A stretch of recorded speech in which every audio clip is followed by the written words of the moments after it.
আরে আপনি দেশের স্বরাষ্ট্রমন্ত্রী, দেশের রাজধানীতে বিহার নির্বাচনের 4 দিন আগে বিস্ফোরণ হয়েছে, দায়ী কার? দিল্লিতে মমতা ব্যানার্জির সরকার। জম্মু কাশ্মীরে 4 জন জঙ্গি ঢুকে 26 জনকে দিনের আলোতে গুলি করে ঝাঁঝরা করে মারল। জম্মু কাশ্মীরে পুলিশের দায়িত্বে কে রয়েছে? ইউনিয়ন মিনিস্ট্রির আন্ডারে রয়েছে পুলিশ।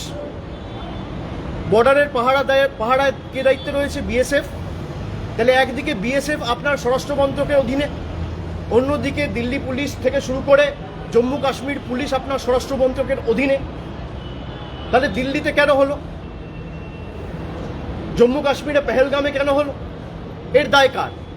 ভারতবর্ষে যবে থেকে স্বাধীন হয়েছে, দেশের স্বাধীনতার পর সারা দেশে সবথেকে ব্যর্থতম এবং সবথেকে অপদার্থতম যদি কোনো স্বরাষ্ট্রমন্ত্রী থেকে থাকে তার নাম হচ্ছে অমিত শাহ। আপনি জিজ্ঞেস করুন, যে বিজেপির সাংসদরা বলছে যে দেশের স্বরাষ্ট্রমন্ত্রী নিজে একজন ঘুষপেটিয়া, সে এসে বলছে বাংলায় ঘুষপেটিয়া আটকাও। আরে বাংলায় যদি ঘুষপেটিয়া হয়ে থাকে, 11 বছর ধরে আপনার সরকার কেন্দ্রে, 6 বছর ধরে আপনি দেশের স্বরাষ্ট্রমন্ত্রী, সবার আগে আপনার রিজাইন করা উচিত। আপনি কাকে এসব বোকা বানাচ্ছেন? কাকে এসব বলে বোকা বানাচ্ছেন? আর মতুয়াদের যেভাবে ওই নাগরিকত্ব দেখিয়ে আপনারা গাজর দেখিয়েছেন, মতুয়াদের প্রতিনিধি ভারতীয় জনতা পার্টির লোকসভার সাংসদ এবং বিধায়করা বলছে যদি মতুয়ার নাম বাদ যায়, বাদ যাবে। এ আবার তৃণমূল বলছে না, বিজেপির লোকেরাই বলছে। দুর্নীতি বন্ধ করার কথা বলছে, আর সব থেকে বড় দুর্নীতিবাজ থেকে পাশে বসিয়ে প্রেস কনফারেন্স করছে, যাকে টিভির পর্দায় টাকা নিতে দেখা গেছে। এই হচ্ছে ভারতীয় জনতা পার্টির রাজনীতি। যারা বাংলাকে অপমানিত করেছে, উনি গুয়াহাটি থেকে বাংলায় এসছে কালকে ফ্লাইটে। আসামের মুখ্যমন্ত্রীর নাম হচ্ছে হিমন্ত বিশ্ব শর্মা। তিনি 2 মাস আগে বলেছেন যদি কেউ বাংলায় কথা বলে তাকে ধরে ডিটেনশন ক্যাম্পে নিয়ে যাও, জেলে ঢোকাও। আপনি হিমন্ত বিশ্ব শর্মার বিরুদ্ধে কি ব্যবস্থা নিয়েছেন? বাংলার ইতিহাস জানে না। রবীন্দ্রনাথ ঠাকুরকে আজকে বলেছে রবীন্দ্রনাথ সান্যাল। রবীন্দ্রনাথ ঠাকুরের জন্মস্থান জানে না। এদের নেতারা মা দুর্গার বংশ পরিচয় নিয়ে প্রশ্ন তোলে, ঈশ্বরচন্দ্র বিদ্যাসাগরের মূর্তি ভাঙে, স্বামী বিবেকানন্দকে বামপন্থী প্রোডাক্ট বলে। তাদেরকেই পাশে বসিয়ে অমিত শাহ প্রেস কনফারেন্স করে বলে সোনার বাংলা তৈরি করবে। এই হচ্ছে বিজেপির প্রকৃত স্বরূপ। সুতরাং বিজেপি সম্পর্কে যত কম বলা যায় তত ভালো, গলা বিশ্রাম পাবে। গত নির্বাচনে এরা নির্বাচনের আগে পরিযায়ী পাখির মতো আসে। যখন বাংলার মানুষ 100 দিনের টাকা পায়নি, হা করে চিৎকার করেছে, তখন একদিন এসে মানুষকে রিলিফ দেয়নি। আজকে 2 মাস পর নির্বাচন, তাই হঠাৎ করে বাংলার কথা মনে পড়েছে। পরিযায়ী শ্রমিক, পরিযায়ী পাখির মতো। আজকে পরিযায়ী শ্রমিক থেকে শুরু করে বয়স্কদের যেভাবে হ্যারাস করা হচ্ছে এসআইআর এর নাম করে, আজকেও একজন রামনগরে মারা গেছে, গতকালও একজন রানীবাঁধে মারা গেছে। রোজ সকালে একটা করে মৃত্যু সংবাদ। কটা বিজেপির নেতা সাংসদ গেছে এই মানুষগুলোর পাশে দাঁড়াতে? যারা মারা গেছে তারা ঘুষপেটিয়া, যাদের নাম বাদ পড়েছে। নির্বাচন কমিশন কেন এখনো পর্যন্ত তালিকা প্রকাশ করে প্রমাণ করতে পারছে না এদের মধ্যে কজন রোহিঙ্গা ছিল, কজন বাংলাদেশি ছিল? আজকে তো দেখলাম স্বরাষ্ট্রমন্ত্রী রোহিঙ্গার বাংলাদেশি নিয়ে কিছু বলছে না। এতদিন এসে খালি বলতো রোহিঙ্গার বাংলাদেশ। বাংলাকে অপমান করার যে চক্রান্ত, ষড়যন্ত্র, বাংলাদেশি বলে দাগিয়ে দেওয়া, বাংলাকে অপমানিত করা, বিজেপি শাসিত রাজ্যে বাংলার মানুষগুলোকে ধরে ধরে তাদের উপর অত্যাচার করা। 2 দিন আগেও আপনারা দেখেছেন দক্ষিণ দিনাজপুরে 2 জন যুবক আমার সাথে দেখা করতে এসেছে। একজনের নাম অসিত সরকার, একজনের নাম গৌতম বর্মন। একজনের বাড়ি তপনে আর একজনের বাড়ি কুমারগঞ্জে। সে ছেলেটা এসে আমাকে বলছে, দাদা আমি বিজেপির বুথ সভাপতি। আপনারা শুনুন, এটা ইন্টারেস্টিং। বলছে আমি বিজেপির বুথের সভাপতি। আমাদের লোকসভা সাংসদের নাম সুকান্ত মজুমদার।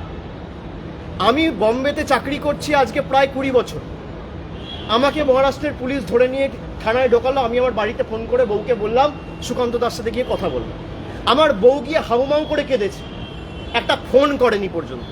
মহারাষ্ট্রের সরকার বিজেপি, আর বালুরঘাট সাংসদের নাম হচ্ছে সুকান্ত মজুমদার। এই হচ্ছে বিজেপির প্রকৃত স্বরূপ। বলছে আমাদের একমাত্র দোষ আমরা বাংলায় কথা বলেছি। বিনা কারণে, কোনো রকম কোনো কারণ ছাড়া আমাদেরকে 7 মাস জোর জবরদস্তি জেল খাটিয়েছে। এরকম ভুড়ি ভুড়ি উদাহরণ রয়েছে, 1000-এর উপর কেস রয়েছে। আর সব বিজেপি শাসিত রাজ্য, হয় উড়িষ্যা, নয় মধ্যপ্রদেশ, নয় ছত্তিশগড়, নয় রাজস্থান, নয় দিল্লি, নয় মহারাষ্ট্র। অমিত শাহ জবাব দেবে? আপনারা সাংবাদিকরা প্রশ্ন করেন না কেন?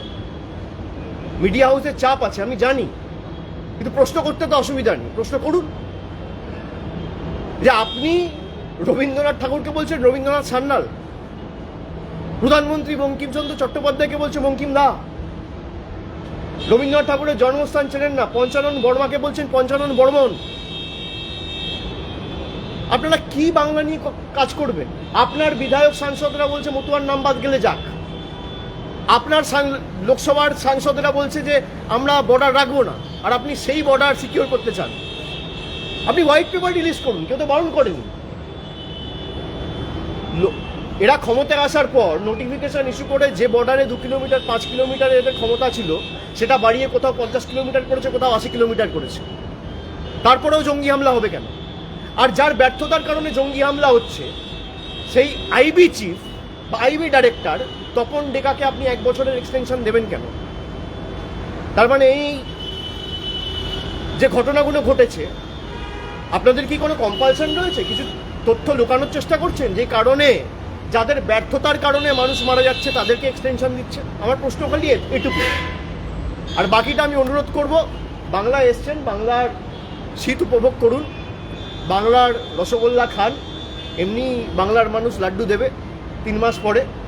বাংলার আলু পোস্ত ভাত খান, দিল্লির থেকে বাংলার হাওয়া ভালো, একিউআই ভালো, দিল্লিতে 500-র উপরে, তুলনামূলকভাবে আমাদের পরিবেশ অনেক ভালো। আপনি নিঃশ্বাস প্রশ্বাস ভালো করে বাংলায় নিন, প্রাণায়াম করুন। আর খালি নির্বাচনের আগে নয়, প্রতি মাসে বাংলায় আসুন, বাংলার মানুষের কথা শুনুন, পারলে বাংলার মানুষের পাশে দাঁড়ান। আরে আপনি দেশের স্বরাষ্ট্রমন্ত্রী, দেশের রাজধানীতে বিহার নির্বাচনের 4 দিন আগে বিস্ফোরণ হয়েছে, দায়ী কার? দিল্লিতে মমতা ব্যানার্জির সরকার। জম্মু কাশ্মীরে 4 জন জঙ্গি ঢুকে 26 জনকে দিনের আলোতে গুলি করে ঝাঁঝরা করে মারল। জম্মু কাশ্মীরে পুলিশের দায়িত্বে কে রয়েছে? ইউনিয়ন মিনিস্ট্রির আন্ডারে রয়েছে পুলিশ। বর্ডারের পাহারায় কে দায়িত্বে রয়েছে? বিএসএফ।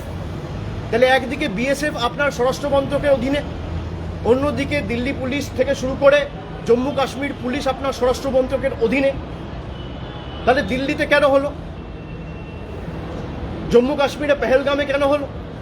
এর দায় কার? ভারতবর্ষে যবে থেকে স্বাধীন হয়েছে, দেশের স্বাধীনতার পর সারা দেশে সবথেকে ব্যর্থতম এবং সবথেকে অপদার্থতম যদি কোনো স্বরাষ্ট্রমন্ত্রী থেকে থাকে তার নাম হচ্ছে অমিত শাহ।